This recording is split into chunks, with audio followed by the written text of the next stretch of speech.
ये कहानी एक ऐसे आदमी पर आधारित है जो अपना अकेलापन दूर करने के लिए एक धंधे वाली औरत को खरीद लेता है। अब आगे क्या क्या होता है ये हम इस वीडियो में देखने वाले हैं। तो हेलो फ्रेंड्स, आज मैं how much do you love me नाम का एक बेहतरीन मूवी को एक्सप्लेन करने वाली हूँ। तो फिर चलिए शुरू करते हैं। मूवी स्टार्ट होती है फ्रांस में रहने वाली फ्रैंक से, जिसके पास कोई परिवार नहीं होता जो उससे प्यार करे। फ्रैंक साधारण सा दिखने वाला एक साधारण आदमी था जो एक छोटी मोटी नौकरी करके अपना गुजारा करता था। फिर अचानक फ्रैंक को एक दिन बहुत बड़ी रकम वाली लॉटरी लगता है और वो रातों रात अमीर हो गया था, मगर उसका खुशी बांटने के लिए उसके पास कोई अपना नहीं होता। अब फिर वो एक बार में जाकर वहाँ बैठी डेनी नाम का एक धंधे वाली को देखने लगता है। उससे काफी समय देखने के बाद वो बार के अंदर जाता है। अब वो डेनी के पास जाकर उससे पूछता है कि तुम्हारा प्राइस क्या है, तुम एक दिन में कितना कमा लेते हो। ये सुनकर डेनी मुस्कुराती है। इसके बाद फ्रैंक उससे बताता है कि मैं तुम्हारे साथ कुछ घंटों के लिए नहीं बल्कि पूरे 1 महीने के लिए रहना चाहता हूँ। इसके लिए मैं तुम्हें पूरे 1 लाख यूरो दूंगा। एक धंधे वाली के लिए ये बहुत बड़ी रकम है, इसीलिए डेनी मान जाती है। डेनी उसके साथ जाने से पहले उससे अपनी सारी शर्तें बताती है और वो शर्तें ये है कि मुझे एडवांस देना होगा और तुम कभी मेरे साथ मारपीट नहीं कर सकोगे, और आखिरी शर्त ये है कि उससे पूरी रेस्पेक्ट दिया जाए। फिर फ्रैंक उसकी तीनों शर्तें मान के उसे अपने घर लेके आता है। फिर फ्रैंक सीढ़ियाँ चढ़ते चढ़ते बेहोश हो जाता है, जिससे डेनी बहुत ज्यादा डर जाती है और वो डॉक्टर को बुलाती है। दरअसल फ्रैंक दिल का मरीज था। इससे पहले उसकी जिंदगी में कोई नहीं था और अचानक से डेनी के आ जाने से वो बहुत ज्यादा खुश होता है, इसीलिए उसके दिल की धड़कन बहुत तेज हो गई थी। डेनी को फ्रैंक के घर में अपनापन महसूस होता है, पर वो साथ ही साथ फ्रैंक का भी ध्यान रखती है, क्योंकि वो जानती है कि अगर फ्रैंक को कुछ हो गया तो उसे उसका पैसा नहीं मिलेगा। अगले दिन सुबह डेनी फ्रैंक को तैयार कर रही थी। वो अपने काम पर जाने के लिए तैयार हो रहा था। तभी डेनी उससे पूछती है कि तुम्हारे पास तो बहुत पैसा है, फिर तुम ऑफिस क्यों जा रहे हो। ये सुनकर फ्रैंक उसे प्यार से समझाता है और फिर ऑफिस जाने लगता है। लेकिन तभी सीढ़ियों पर उसकी तबीयत फिर से खराब हो जाती है। अब वो घर आकर अपनी डॉक्टर दोस्त को फोन करके अपने घर बुलाता है। जब वो डॉक्टर फ्रैंक के घर आता है तब वो डेनी को देखकर बहुत हैरान होता है, क्योंकि आज से पहले उसने कभी भी उसके घर में लड़की नहीं देखी थी। फिर डॉक्टर फ्रैंक को चेक करके उसे कम प्यार करने की सलाह देता है। इस डॉक्टर के नाम जॉन था। फ्रैंक को चेक करने के बाद वो डेनी के पास जाकर कहता है कि क्या तुम धंधे वाली हो। फिर उसके हाँ कहने पर उससे फ्रैंक से दूर रहने के लिए कहता है, मगर डेनी ने कहा कि वो उससे प्यार देना चाहती है, वो उसका बहुत अच्छे से ख्याल रखेगी। जाते जाते जॉन फ्रैंक को सलाह देता है कि वो अपने पैसे ऐसी धंधे वाली पर ना उड़ाए, पर फ्रैंक उसकी बात पर ज्यादा ध्यान नहीं देता।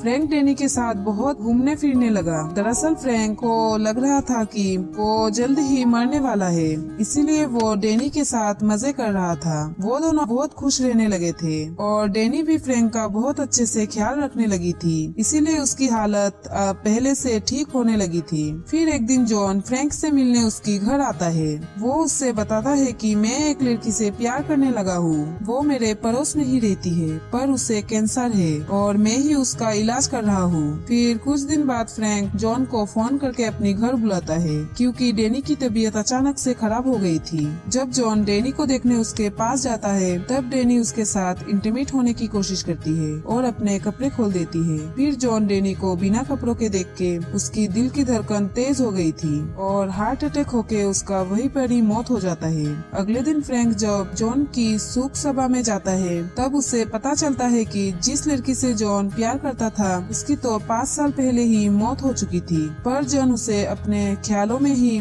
जिंदा रखा हुआ था। ये सच जानकर फ्रैंक को बहुत बुरा लगता है। फ्रैंक और डेनी अब बहुत अच्छे से रहने लगे थे, जैसे कि वो दोनों पति पत्नी है। फ्रैंक की सारी बीमारियां धीरे धीरे ठीक होने लगी थी। ऑफिस में सभी लोग हैरान होते हैं, क्योंकि अचानक से फ्रैंक बहुत खुश रहने लगा था और वो मन ही मन मुस्कुराता रहता था। जल्दी उन्हें पता लगता है कि फ्रैंक की लाइफ में कोई लड़की आ गई है। वो सभी फ्रैंक से कहते हैं कि हम तुम्हारे फ्रेंड से मिलना चाहते हैं। फिर बार बार कहने पर जब फ्रैंक उन्हें घर पर लेकर आता है तब डेनी वहाँ कहीं भी नहीं थी और ना ही उसका कुछ सामान था। ये देखकर वो अपनी दोस्तों के सामने शर्मिंदा होता है और डेनी के इस तरह बिना बताए जाने से वो बहुत उदास भी हो रहा था। फिर वो रात को उसी बार में आता है जहाँ डेनी काम करती थी। यहाँ आकर वो एक औरत से मिलता है। वो बातों बातों में उसे अपनी लॉटरी के बारे में बोल देता है। उसका ये बात सुनते ही एक बहुत ही सुंदर दिखने वाली लड़की उसका करीब आता है। वो कहती है कि मुझे तुमसे प्यार हो गया है और मैं तुमसे शादी करना चाहती हूँ। वो फ्रैंक से उसी तरह बात कर रही थी जिस तरह डैनी उससे बात करती थी,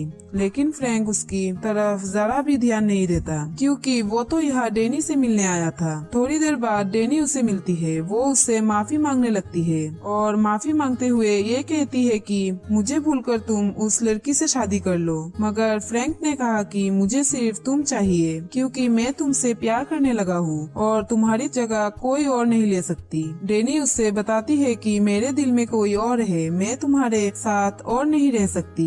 ये सुनकर फ्रैंक को बहुत बुरा लगता है और उसका तबीयत बहुत खराब हो जाता है। उसकी बिगड़ती तबीयत को देखकर डैनी डॉक्टर को बुलाती है और उसके साथ उसकी घर पर आती है। उसी बीच फ्रैंक को पता चलता है कि डैनी शादीशुदा है और उसका पति एक गैंगस्टर है और जहाँ वो काम करती है वो बार उसका पति का ही है। फिर फ्रैंक डैनी से पूछता है कि क्या तुमने मुझसे कभी भी प्यार नहीं हुआ। पहले तो वो चुप रहती है, पर फ्रैंक के बार बार पूछने से वो कहती है कि मुझे तुम्हारे साथ रहना बहुत अच्छा लगता है, पर जैसा तुम मुझे बनाना चाहते हो वो बहुत मुश्किल है। इसके लिए तुम्हें मेरे पति से बात करनी होगी, उसके साथ मेरा सौदा करना होगा क्योंकि वो एक लालची इंसान है। फिर फ्रैंक डैनी को लेकर जब उसके पति से बात करता है तब उसका पति बोलता है कि तुम्हें डैनी के बदले लॉटरी में जीते हुए सारे पैसे मुझे देने होंगे। लॉटरी के बारे में डैनी ने ही उसके पति से बात किया था। दरअसल डैनी को वापस बुलाना उसका पति का ही एक चाल था ताकि वो फ्रैंक से सारे पैसे ले सके। ये सब सच जानकर फ्रैंक डैनी को नहीं बल्कि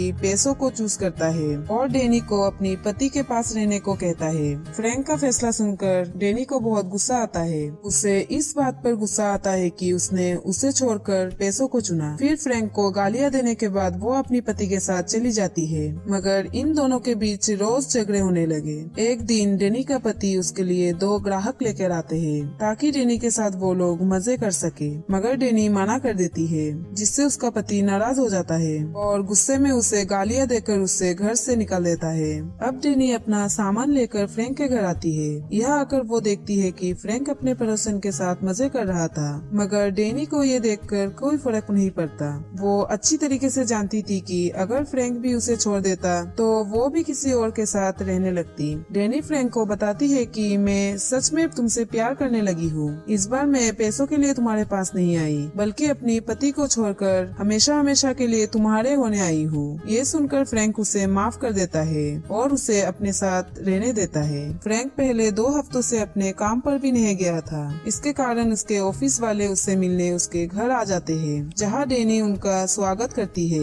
इसके बाद वो सभी मिलकर पार्टी करते हैं और खूब मस्ती करते हैं। डैनी को देखकर फ्रैंक के ऑफिस वाले बातें करने लगते हैं कि इसे इतनी सुंदर लड़की कहाँ से मिल गई। तभी उन्हें पता चलता है कि डैनी एक धंधे वाली है। ये जानकर वो कहते हैं कि वो एक ना एक दिन डैनी फ्रैंक को छोड़कर चली जाएगी। उन लोगों का ये सोचना कहीं न कहीं सही था क्योंकि धंधे वाली औरत कभी किसी से प्यार नहीं कर सकता। वो लोग सिर्फ पैसों से प्यार करते हैं। लेकिन डैनी इन सब से बहुत अलग थी। वो फ्रैंक के साथ रहते रहते पूरी तरह से बदल जाती है। वो एक नॉर्मल लड़की बनकर फ्रैंक का ध्यान रखती है। उसके प्यार और सेवा से फ्रैंक के दिल की बीमारी भी ठीक हो रही थी। अभी डैनी को देखकर कोई नहीं कह सकता कि वो पहले एक धंधे वाली हुआ करती थी। फ्रैंक के प्यार ने उसे पूरी तरह से बदल दिया था, लेकिन मूवी में ये पता नहीं चल पाया कि फ्रैंक को सच में लॉटरी लगी थी या फिर वो झूठ बोल रहा था। उसने कभी भी डैनी के साथ पैसों के बारे में कुछ बात नहीं किया था। डैनी के साथ सौदा करने से पहले वो रोज रात को उस बार के सामने जाकर वो डैनी को देखता ही रहता था। शायद डैनी को पाने के लिए उसने लॉटरी का झूठ बोला था। खैर